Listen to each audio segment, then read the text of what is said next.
அல்லேலூயா.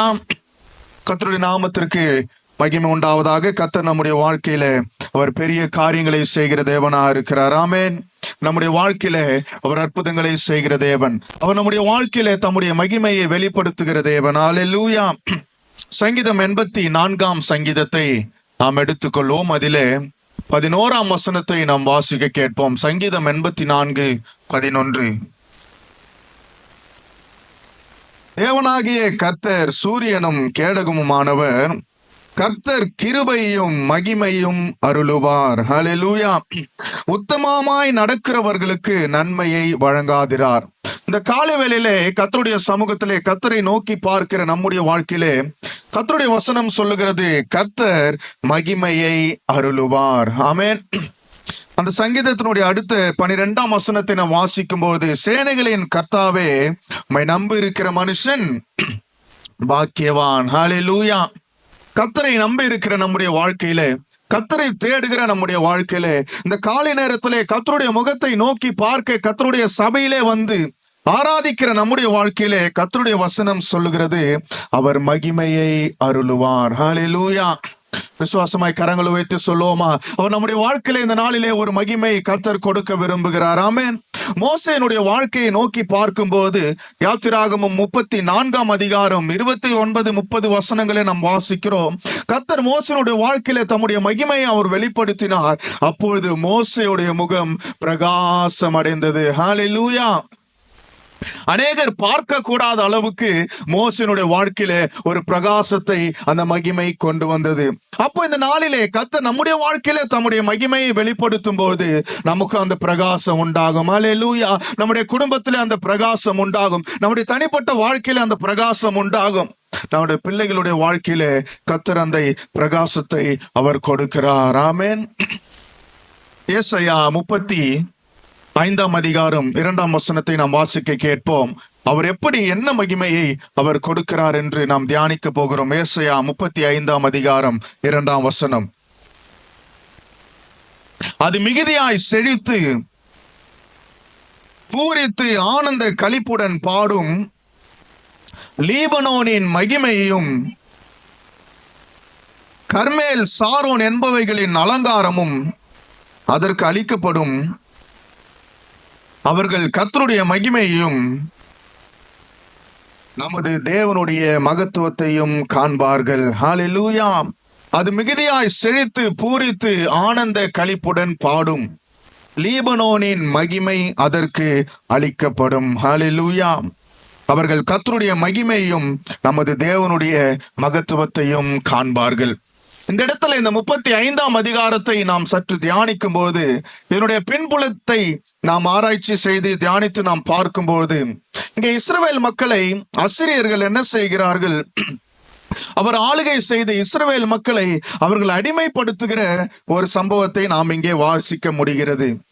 அப்ப அசிரியர்கள் என்ன செய்கிறார்கள்? கர்த்தரால் தெரிந்தெடுக்கப்பட்ட இந்த இஸ்ரவேல் குடும்பத்தை அவர்கள் கொடுமை செய்து, அவர்கள் கைது செய்து, அவங்க என்ன செய்யறாங்க? அவர்களை கைதிகளாய் கொண்டு போய் அங்க ஒரு வேதனை மிகுந்த கஷ்டத்தின் மத்தியிலே இஸ்ரவேல் ஜனங்கள் ஒரு கொடுமையை அங்கே சந்தித்து கொண்டிருக்கிறார்கள். இப்போ ஆங்கில வேதாகமத்திலே நாம் வாசிக்கும் போது அழகான ஒரு வார்த்தை நம்ம கூட அடிக்கடி வீட்டுல உபயோகப்படுத்துகிற ஒரு வார்த்தை, டார்ச்சர். ஆமென்.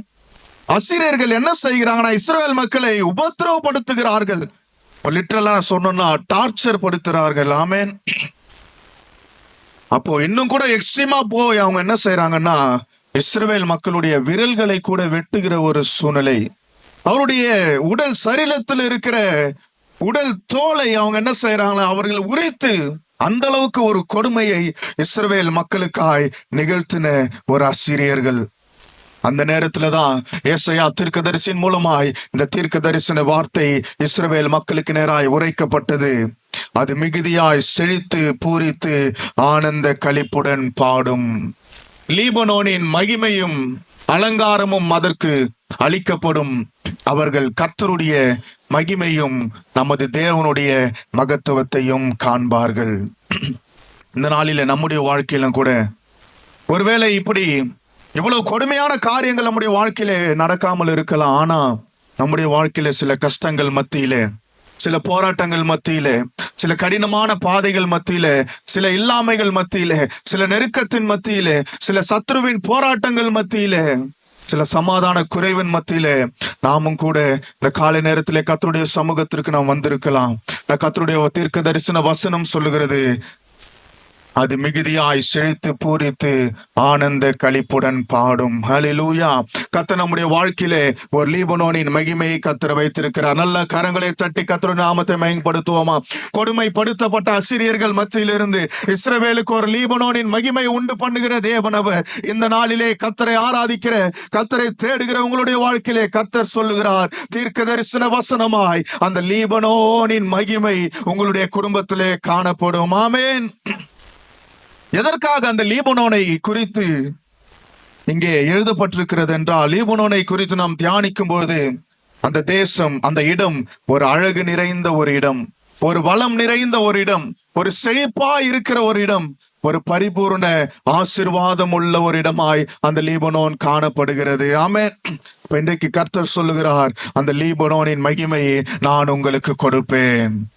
உங்களுடைய குடும்பத்திற்கு அந்த லீபனோனின் மகிமை இந்த நாளிலே கடந்து வரும். அப்பொழுது நீங்கள் ஆனந்த களிப்புடன் பாடுவீர்கள். அல்லேலூயா. உங்கள் புலம்பலை ஆனந்த களிப்பாய் மாற்றுகிற தேவன் ஒருவர் இருக்கிறார். எத்தனை பேர் விசுவாசிக்கிற? நல்ல கரங்களை உயர்த்தி அந்த 35 வசனத்தின் கடைசி பகுதியை வாசிக்கும் போது, இந்த லீபனோனின் மகிமை உங்களுக்கு கடந்து வரும்போது நீங்கள் கர்த்தருடைய மகிமையும் தேவனுடைய மகத்துவத்தையும் காண்பீர்கள். ஹல்லேலூயா. உங்களுடைய வாழ்க்கையிலே கர்த்தர் தம்முடைய மகிமையை வெளிப்படுத்துவார். உங்களுடைய வாழ்க்கையிலே கர்த்தர் மகத்துவமான கிரியைகளை அவர் செய்ய சித்தமுள்ளவராக இருக்கிறார். ஆமென். என்ன அந்த லீபனோன்ல அப்படி என்ன மகிமை இருக்கிறது என்று நாம் தியானித்து பார்க்கும் பொழுது, சங்கீதம் 92 சங்கீதத்தை நாம் எடுத்துக்கொள்வோம். அதனுடைய 12 வசனத்தை யாவருக்கும் தெரிந்த வசனம் தான். சங்கீதம் 92:12. நீதிமான் பனியை போல் செழித்து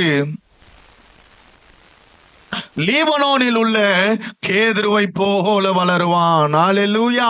இந்த லீபனோனின் மகிமை என்றால் என்ன? லீபனோனில் என்ன நிறைந்திருக்கிறது என்று நாம் பார்க்கும் பொழுது, முதலாவது இந்த லீபனோனின் கேதுருவை குறித்து கர்த்தர் அங்கே குறிப்பிடுகிறார்.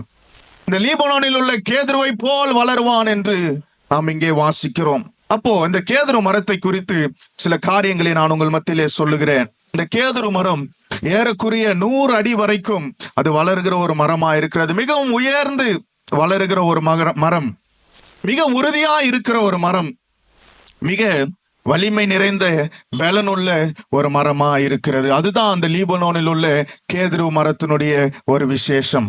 அதே சங்கீதம் 104 சங்கீதம் 16 வசனத்திலே நாம் அதை வாசிக்கும் பொழுது,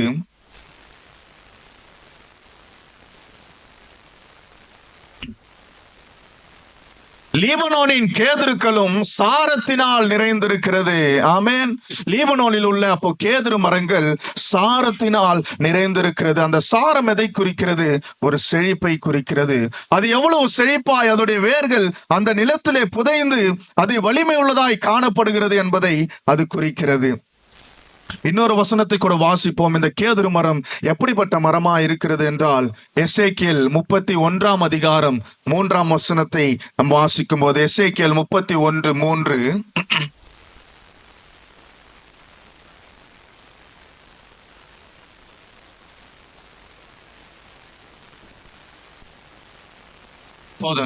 இதோ அசீரியன் லீபனோனில் உள்ள அலங்கார கேதுருக்களை போல. ஆமென். இந்த கேதுரு மரம் ஒரு தேசத்திற்கே, ஒரு ராஜ்யத்திற்கே, ஒரு ராஜ்யாங்கத்திற்கே ஒப்பிடப்படப்பட்டு அது பேசப்படுகிறது. ஆமென். அப்போ இந்த கேதுரு மரத்தினுடைய பலத்தை நீங்க சற்று புரிந்து கொள்ள வேண்டும். அல்லேலூயா. ஒரு ராஜ்யத்திற்கே இந்த மரத்தை ஒப்பிட்டு பேசுறாங்கன்னா அப்ப அது எவ்வளவு வலிமை நிறைந்த மரமா இருக்கிறது. ஆமென். அதுதான் அந்த லீபனோனில் உள்ள மகிமை, அந்த கேதுருவின் மகிமை. அல்லேலூயா. சில மரங்கள் இருக்கிறது, சின்ன காத்துக்கு என்ன செய்யும்? சும்மா சாயாது. சிலதெல்லாம் வேரோட சாஞ்சிரும். அல்லேலூயா. ஆனா அந்த கேதுரு மரம் அப்படி இல்லை. எந்த பிரச்சனைகள் வந்தாலும், எந்த இயற்கை சீற்றம் வந்தாலும் அது மிகவும் உறுதியான ஒரு மரமாய். அல்லேலூயா. கர்த்தர் நம்மை பலத்தால் இடைக்கட்டி நம்முடைய வாழ்க்கையில பலனை கொடுத்து நம்மை உயர்த்துகிற தேவன் அவர்.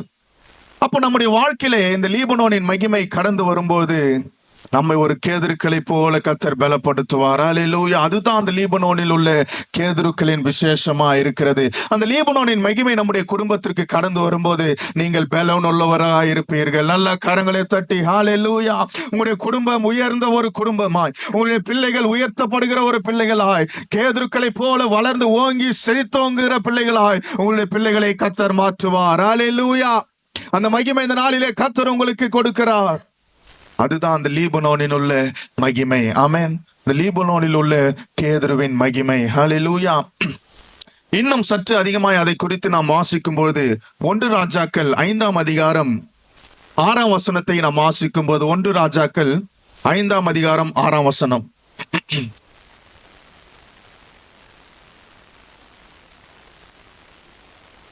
ஆதலால் லீபனோனில் எனக்காக கேதுரு மரங்களை வெட்ட கட்டளையிடும். இங்கே நம்ம எதை குறித்து தியானிக்கிறோம் என்றால், தாவீதின் குமாரனாகிய சாலமோன் ராஜா அங்கு தேவாலயத்தை கட்டுகிறார். அப்ப தேவாலய கட்டுகிற அந்த கட்டுமானத்திலே அவர்கள் என்ன செய்கிறார்கள்? 6ஆம் வசனத்திலே லீபனோனில் உள்ள கேதுரு மரங்களை அவர்கள் பயன்படுத்துகிறார்கள். ஹல்லேலூயா. அதுதான் அந்த லீபனோன்ல கேதுருவின் மகிமை. அப்பேற்பட்ட மகிமையை கர்த்தர் உங்களுக்கு கொடுக்கிறார். ஆமென். அந்த கேதுருவின் பலத்தினாலே, அந்த கேதுரு எப்படி உறுதியானதா இருக்கிறதோ, எப்படி பலனுள்ளதா இருக்கிறதோ, நாம் மேலும் அதை தியானிக்கும் போது அந்த கேதுரு மரங்கள் அந்த தேவாலயத்திலே அது தூண்களாய் நிறுத்தப்படுகிறதற்கு அது உதவிப்பட்டது. அது மாத்திரமல்ல, மேலே அந்த சீலிங் மேற்கூரை அமைக்க இந்த கேதுரு மரங்கள் அங்கு உபயோகப்பட்டதை நாம் பார்க்கிறோம். அல்லேலூயா. தேவாலயங்களிலே மிக சிறந்த மிக மகிமையான தேவாலயம் என்று சொன்னால் அது சாலமோன் கட்டின தேவாலயம் தான். ஆமென். அங்கே இந்த கேதுரு மரத்தை பயன்படுத்துகிறார்கள் என்றால் அதனுடைய விசேஷம் பெரிதா இருக்கிறது. எவ்வளவு பலனுள்ளதா இருந்தா அவங்க அதை பயன்படுத்தி இருப்பாங்க. ஆமென். அப்ப அந்த லீபனோனின் மகிமை உங்கள் குடும்பத்திலே கடந்து வரும்போது நீங்கள் பலன் உள்ளவராயிருப்பீர். நல்ல கரங்களை தட்டி ஒரு விஷயம் கர்த்தரை நோக்கி பார்த்து ஒரு விசேஷித்த பலனை கர்த்தர் உங்களுக்கு கொடுக்கிறார். காண்டா மிருகத்துக்கு ஒத்த பலனை கர்த்தர் கொடுக்கிறார். உங்கள் பலவீனங்களை கர்த்தர் மாற்றி இந்த லீபனோனின் மகிமை. ஆமென். எத்தனை பிரச்சனைகள் வந்தாலும், எத்தனை இயற்கை சீற்றங்கள் வந்தாலும், யார் நமக்கு எதிராக எழும்பினாலும் கேதுரு எப்படி உயர்ந்து அது நிற்கிறதோ, உறுதியாய் நிற்கிறதோ, அதான் கர்த்தர் சொல்றாரு, ஆனந்த களிப்புடன் நீங்கள் பூரிப்பீர்கள். அல்லேலூயா. உங்களுக்கு ஒரு காலம் வருகிறது, அந்த லீபனோனின் மகிமையினால் கர்த்தர் உங்களை மகிழ பண்ணுவார். ஆமென். கேதுருக்கை போல பலனுள்ள ஒரு குடும்பமாய் கர்த்தர் உங்களை மாற்றுவார். பலனுள்ள ஒரு குடும்பங்களாய், பிள்ளைகளாய் கர்த்தர் உங்களை மாற்ற அவர் சித்தமுள்ளவராய் இருக்கிறார். ஆமென். சங்கீதம் 91:14 வாசிக்கிறோம், அவர் உயர்ந்த அடைக்கலத்திலே நம்மை வைக்கிற தேவனா இருக்கிறார். அல்லேலூயா. யாராவது வாசிக்கிறீங்களா? சங்கீதம் 91:14.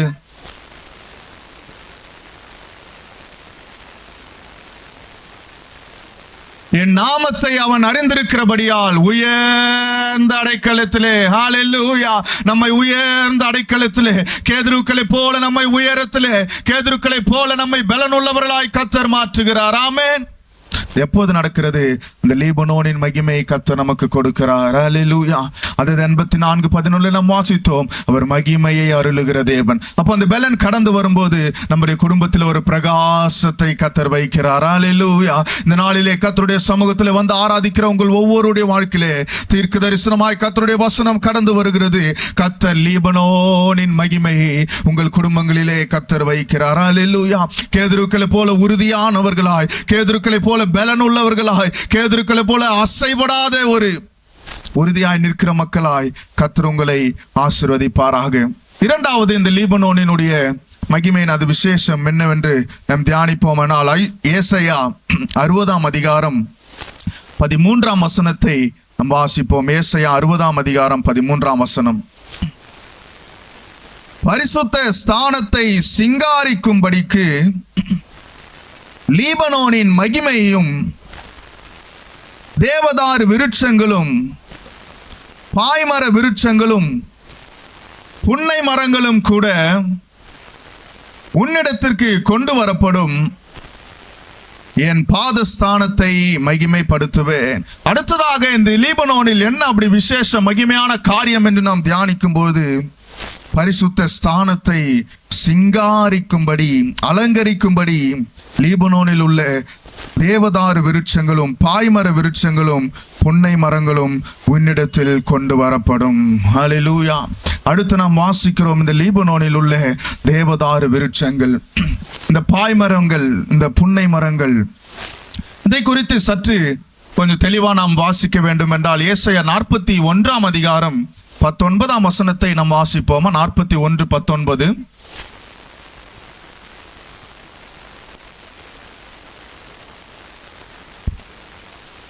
அவாந்தர வெளியிலே தேவதாரு விருட்சங்களையும் பாய்மர விருட்சங்களையும் புன்னை மரங்களையும் உண்டு பண்ணுவேன். 19 வசனம். ஆமென். கர்த்தருடைய வசனம் சொல்லுகிறது, வனாந்தரத்திலே கேதுரு மரங்களை, அவாந்தர வெளியிலே இந்த லீபனோனின் தேவதாரு விருட்சங்களையும் பாய்மர விருட்சங்களையும் புன்னை மரங்களையும் உண்டு பண்ணுவேன் என்று கர்த்தர் சொல்லுகிறார். ஹல்லேலூயா. இந்த வனாந்தரம், அவாந்தரம் என்றால் அது எதை குறிக்கிறது? வனாந்தரத்திலே அழுகை தங்கி இருக்கிறது. ஹல்லேலூயா. வனாந்தரம் என்றால் ஒரு அழுகை நிறைந்த வாழ்க்கை, ஒரு புலம்பலை குறிக்கிறது, கண்ணீரை குறிக்கிறது. ஆனா அந்த லீபனோனின் மகிமை கடந்து வரும்போது இந்த விருட்சங்கள் எல்லாம் இந்த அவாந்தர வெளியிலே கர்த்தர் சொல்லுகிறார், இந்த லீபனோனின் மகிமை கடந்து வரும்போது இந்த அவாந்தர வெளியிலே இந்த விருட்சங்களை கர்த்தர் வைக்கிறார். ஹல்லேலூயா. அப்போ இந்த விருட்சங்கள்லாம் வனாந்தரத்திலே கர்த்தர் உண்டு பண்ணும்போது அங்க என்ன நடக்கிறது? ஒரு செழிப்பு உண்டாகிறது. ஹல்லேலூயா. வனாந்தரத்துல நீங்க பாத்தீங்கன்னா ஒன்றுமே இருக்காது, வெறும் டெசர்ட். நீங்க பார்த்திருக்கீங்களா? டிவில நீங்க அநேக பார்த்திருப்பீங்க, வெறும் மணல் தான் இருக்கும்.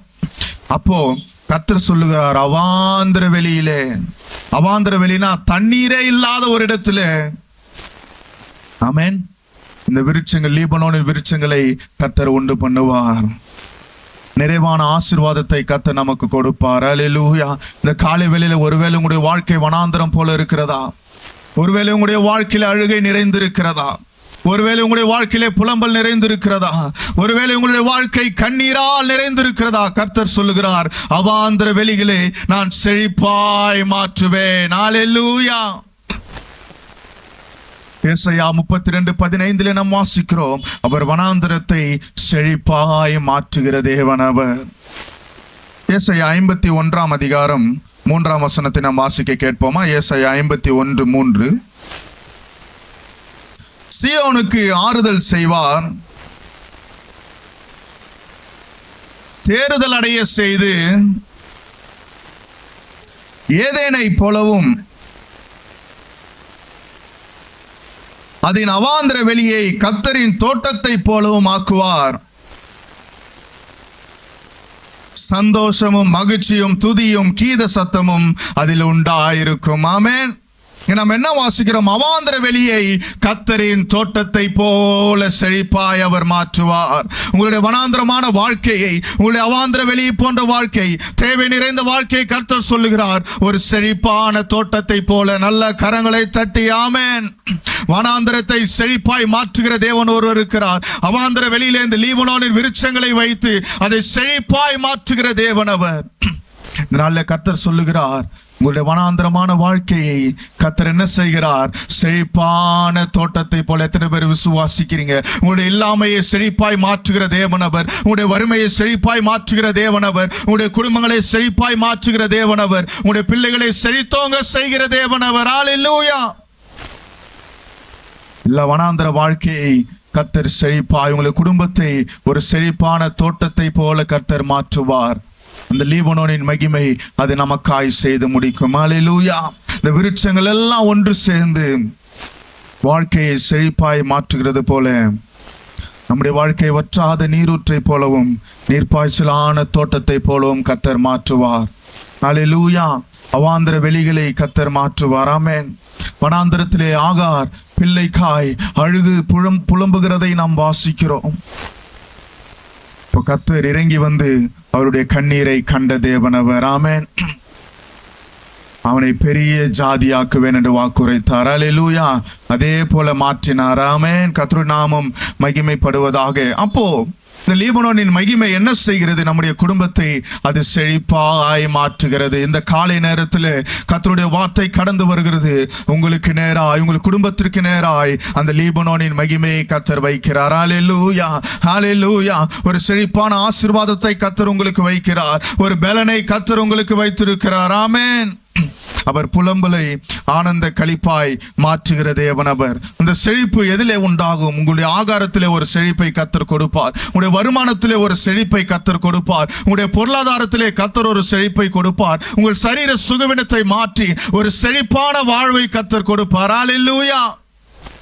உங்களுடைய பிள்ளைகளுடைய எதிர்காலத்தை கர்த்தர் ஆசீர்வதிப்பார். ஆமென்.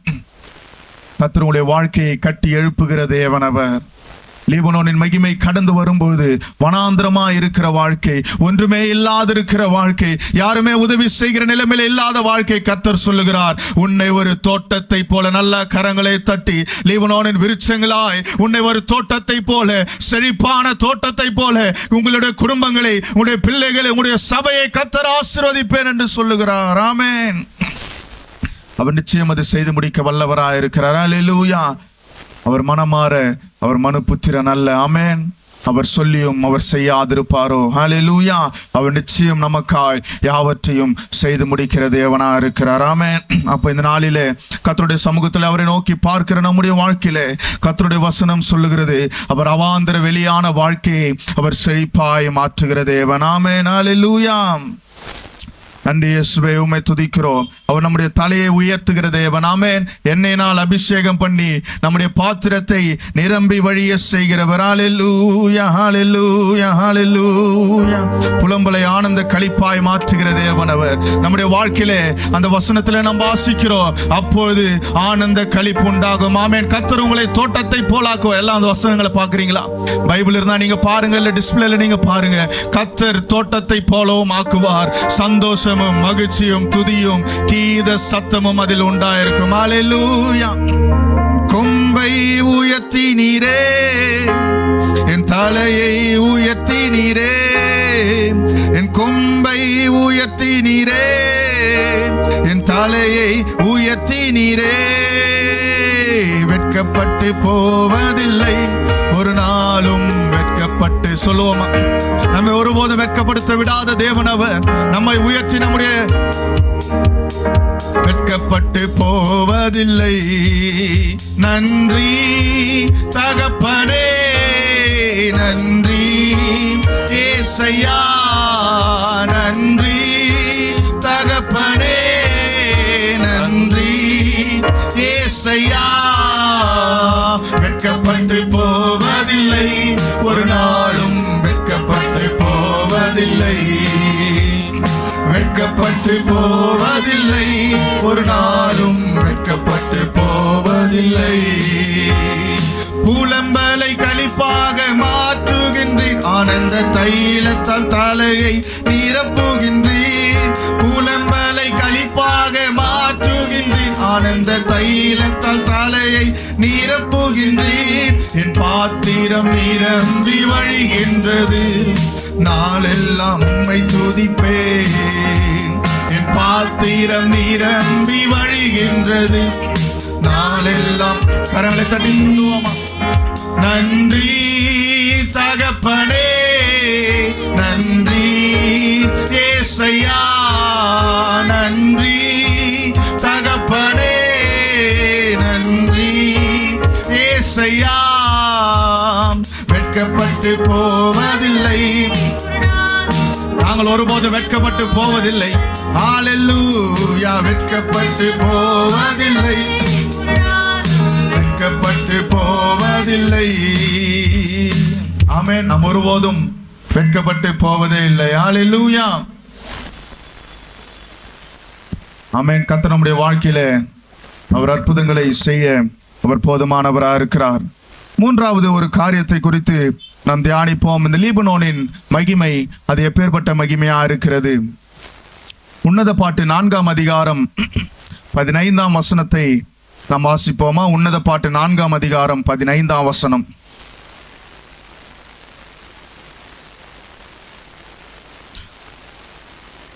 தோட்டங்களுக்கு நீரூற்றும் ஜீவ தண்ணீரின் துறவும் லீபனோனில் இருந்து ஓடி வரும் வாய்க்கால்களும் உண்டாயிருக்கும். ஹல்லேலூயா. இந்த லீபனோனில் அடுத்து கர்த்தர் என்ன வைத்திருக்கிறார்? ஒரு வற்றாத நீரூற்றை கர்த்தர் வைத்திருக்கிறார். ஹல்லேலூயா. இந்த நீரூற்று என்றால் என்ன? அனுதினமும் டெய்லி ஆண்டு முழுவதும் அந்த நீரூற்றில் என்ன செய்யும்? தண்ணி அது சுரந்து கொண்டே இருக்கும். ஹல்லேலூயா. அப்போ லீபனோனிலே கர்த்தர் நீரூற்றை வைத்திருக்கிறார். ஏதோ ஒரு குளமோ ஏரியோ இல்ல ஆறுகளோ நாம் பார்க்கும் பொழுது இந்த வெயில் காலத்துல சம்மர் சீசன்ல அது என்ன நடக்கிறது? அந்த ஆறுகள் எல்லாம் வற்றி போகிறது. ஆமேன். நான் கூட ட்ரெயின்ல வரும்போது அநேக ஆறுகளை நான் பார்த்தேன். சில சிறு சிறு ஆறுகளை நான் பார்த்தேன், எல்லாம் வற்றி போயிருக்கிறது. அது மாத்திரமல்ல, பெரிய காவேரி ஆறு என்ன இருக்கிறது? காவேரி ஆறும் வற்றி போயிருக்கிறது. ஆமேன். அடுத்ததாக இங்க வந்து மதுரையில வைகையை பார்த்தா வைகையும் வற்றி போயிருக்கிறது. ஆனா கர்த்தர் உண்டு பண்ணுகிற நீரூற்று அது என்றைக்கும் அது நிறைவான ஆசீர்வாதத்தை அது நமக்கு கொடுக்கிறதா இருக்கிறது. ஹல்லேலூயா.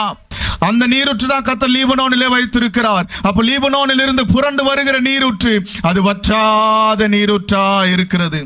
அப்ப அந்த மகிமை தான் கர்த்தர் சொல்லுகிறார், லீபனோனின் வற்றாத நீரூற்றின் மகிமையை நான் உங்களுக்கு கொடுப்பேன். ஆமென். அப்படின்னா 24/7 உங்களுக்கு நிறைவான ஆசீர்வாதத்தை கர்த்தர் வைத்திருக்கிறார். ஹல்லேலூயா. எத்தனை பேர் அதை வாஞ்சிக்கிறீங்க? ஆமென். நீங்க இருக்கிறத பார்த்தா எனக்கு ஆசீர்வாதமும் தேவையில்லை, ஒரு மகிமையும் தேவையில்லை. ஆமென். நீரூற்றுல தண்ணி வந்தா என்ன? ஹல்லேலூயா. வைகையில தண்ணி வற்றி போனா எனக்கு என்னங்கிற மாதிரி நல்ல கரங்களை வைத்து சொல்லுவோம். ஹல்லேலூயா. கர்த்தர் மகிமை உங்கள் குடும்பத்திலே வைக்கும் போது நீங்கள் பிரகாசிப்பீர்கள். ஆமென். இதை குறித்து இன்னும் சற்று நாம் வாசித்து பார்க்கும்போது எரேமியா 18ஆம் அதிகாரம் 14ஆம் வசனத்தை வாசிப்போம். இது எப்பேற்பட்ட நீரூற்றா இருக்கிறது? எரேமியா 18:14.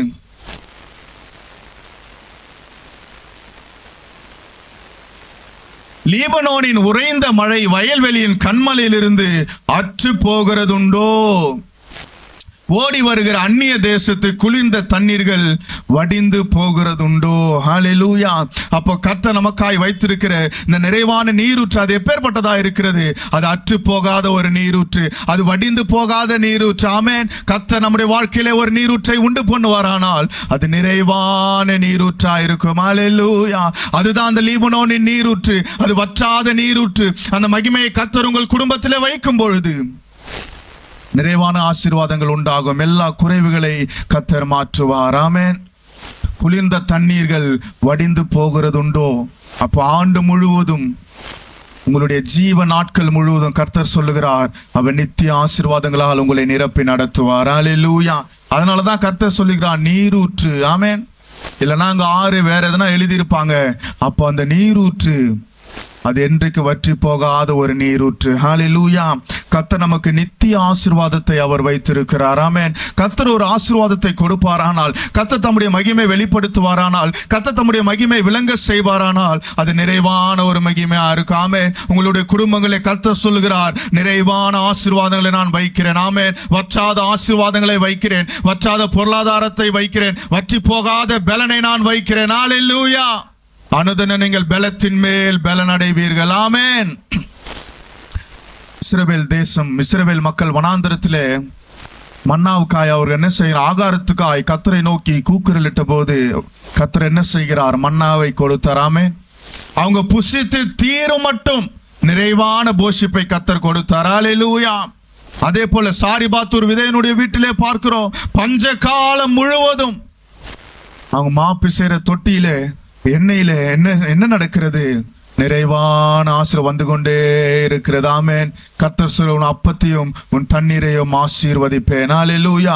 நீங்க மாப்பி செய்கிற தொட்டியை கர்த்தர் ஆசீர்வதிப்பார். நீங்க சம்பாதிக்கிற சம்பாத்தியத்தை கர்த்தர் ஆசீர்வதிப்பார். நீங்கள் கையிட்டு செய்கிற வேலைகளை கர்த்தர் ஆசீர்வதிப்பார். உன் கைகளின் பிரயாசத்தை ஆசீர்வதிப்பேன். ஆமென். உனக்கு பாக்கியமும் நன்மையும் உண்டாயிருக்கும் என வசனம் சொல்லுகிறது. ஹல்லேலூயா. அப்ப இந்த நீரூற்று அது எப்பேற்பட்ட நீரூற்றா இருக்கிறது? வற்றாத நீரூற்று. ஹல்லேலூயா. உங்களுடைய குடும்பங்களிலே கர்த்தர் இந்த லீபனோனின் மகிமை வைக்கும் போது நிறைவான ஆசீர்வாதங்களால் நீங்கள் நிரப்பப்படுவீர்கள். ஆமென். ஹல்லேலூயா. கர்த்தருடைய நாமம் மகிமைப்படுவதாக. இந்த நிறைவான ஆசீர்வாதத்தை கர்த்தர் நம்முடைய வாழ்க்கையிலே அவர் கொடுக்க விரும்புகிறார். அடுத்ததாக இந்த லீபனோனின் மகிமை அது எப்பேற்பட்ட மகிமையா இருக்கிறது? ஓசியா 14ஆம் அதிகாரம் 6ஆம் வசனம் 7ஆம் வசனத்தை நாம் வாசிப்போம். ஓசியா 14ஆம் அதிகாரம் 6ஆம் வசனம் 7ஆம் வசனம். அவன் கிளைகள் ஓங்கி படரும், அவன் அலங்காரம் ஒலிவ மரத்தினுடைய அலங்காரத்தை போலவும், அவனுடைய வாசனை லீபனோனுடைய வாசனை போலவும் இருக்கும்.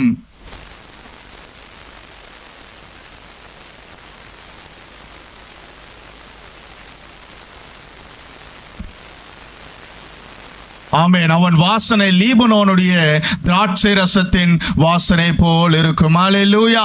இந்த திராட்சை ரசம் எதை குறிக்கிறது? அது ஒரு கொண்டாட்டத்தை குறிக்கிறது. அந்த திராட்சை ரசம் எதை குறிக்கிறது?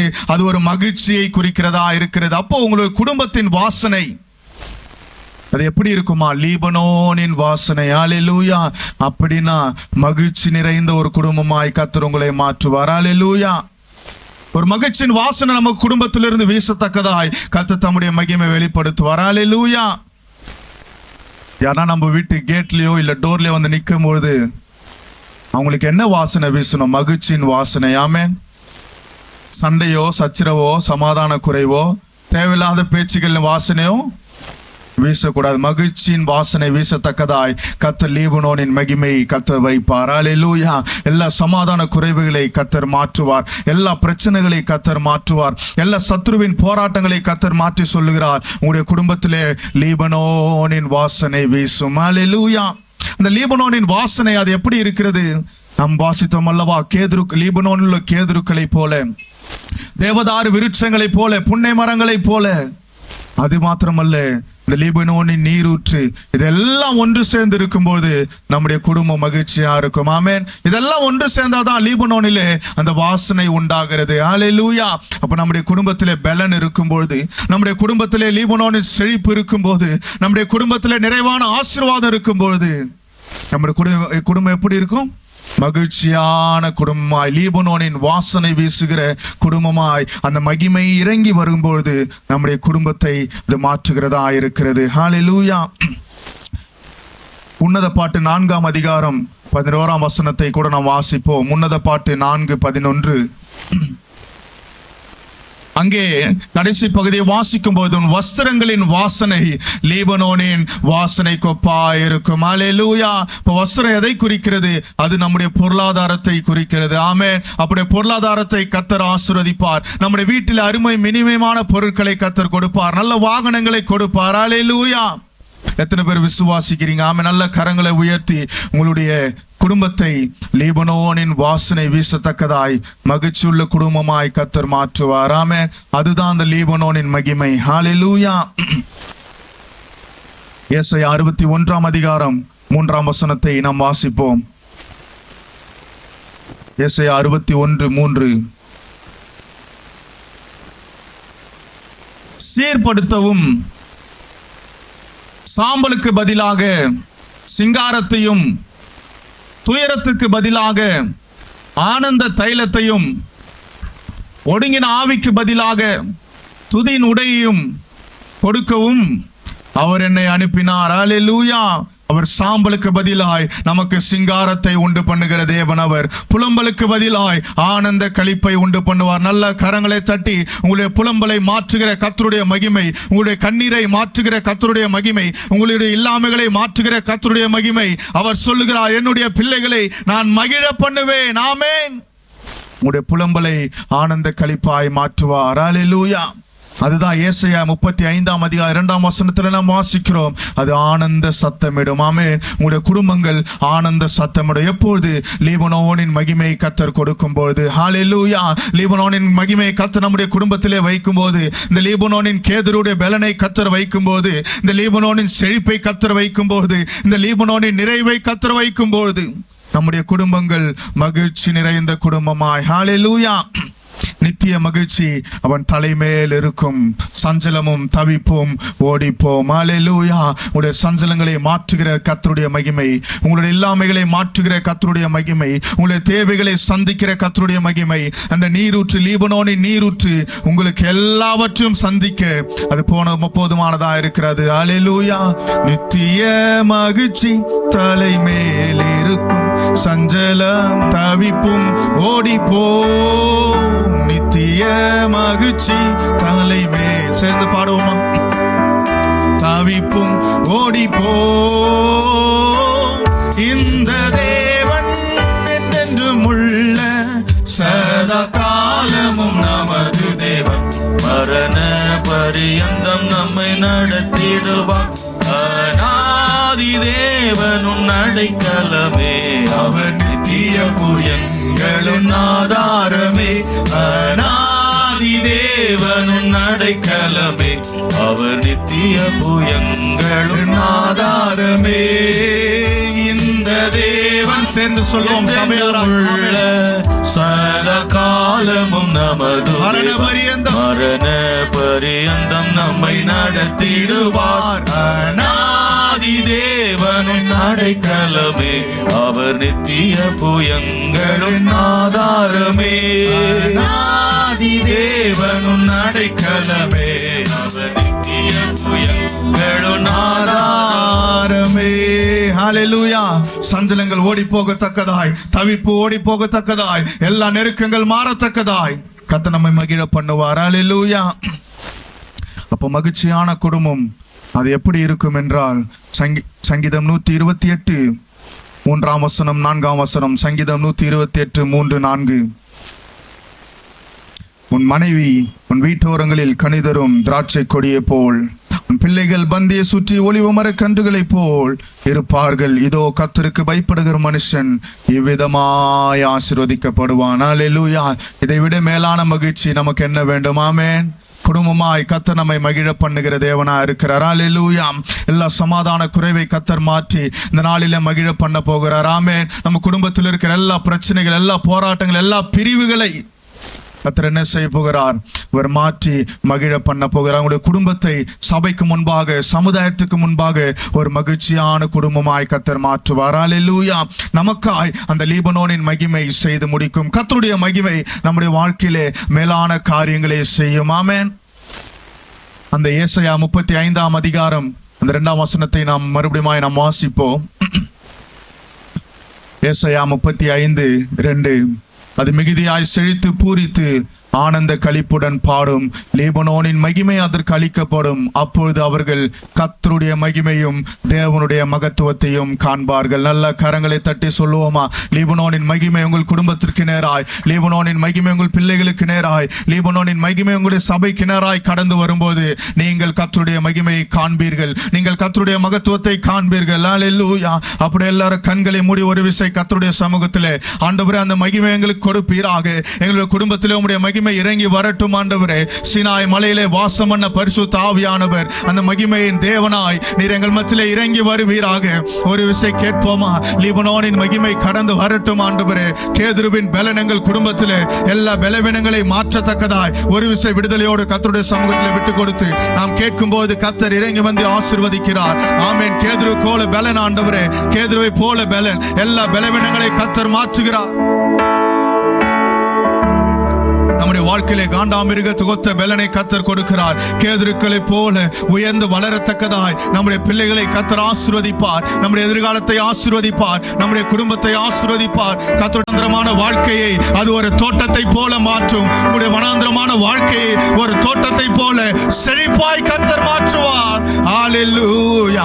ஹல்லேலூயா. உங்களுக்காக ஒரு நீரூற்றை வைத்திருக்கிறார். நிறைவான நீரூற்றை கர்த்தர் வைத்திருக்கிறார். என்றைக்கும் குறைபடாத நீரூற்றை கர்த்தர் வைத்திருக்கிறார். செழிப்பான நீரூற்றை கர்த்தர் வைத்திருக்கிறார். அது என்றைக்கும் அது அற்று போகிறதில்லை, அது வறண்டு போகிறதில்லை. கர்த்தர் உங்களுக்காய் அனுப்புகிற ஆசீர்வாதம் அது நிறைவானதாய், அது நிறைவானதாய் இருக்கிறது. ஹல்லேலூயா.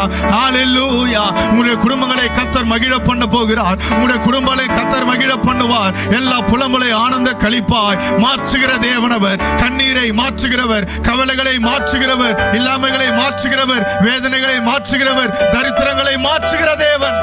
ராமா சந்துரலமா ரிகாதனலமா சக்குரலபா தினலமா. உங்களுடைய குடும்பத்தை மகிழ்ச்சியுள்ள குடும்பமாய், இந்த தேசத்திலே, இந்த சபையிலே உயர்ந்த குடும்பமாய் அந்த லீபனோனின் மகிமை ஒவ்வொருடைய குடும்பங்களே கிரியை செய்து பலனையும் செழிப்பையும் ஆசீர்வாதத்தையும் மகிழ்ச்சியும் அது கொடுக்கிறதா இருக்கிறது. ஹல்லேலூயா. இயேசுவே நிறைவே, நீர் வாருமே நிறைவே, நீர் வேண்டுமே நிறைவே, நீர் போதுமே ஆவியானவரே. நிறைவான பரிசுத்த ஆவியானவர் கடந்து வரும்போது எல்லா குறைவுகளை மாற்ற அவர் போதுமானவராய் இருக்கிறார். ஹல்லேலூயா. நீர் போதுமே ஆவியானவரே நிறைவே, நீர் வாருமே நிறைவே, நீர் வேண்டுமே நிறைவே, நீர் போதுமே ஆவியானவரே. இந்த லீபனோனின் மகிமையினாலே கர்த்தர் உங்கள் ஒரு குடும்பத்தை கர்த்தர் நிரப்பி நடத்துவாராக. நீங்கள் கர்த்தருடைய மகத்துவத்தையும் அவருடைய மகிமையும் காண்பீர்கள். நல்ல கரங்களை தட்டி நாம் கர்த்தருடைய நாமத்தை மகிமைப்படுத்துவோம்.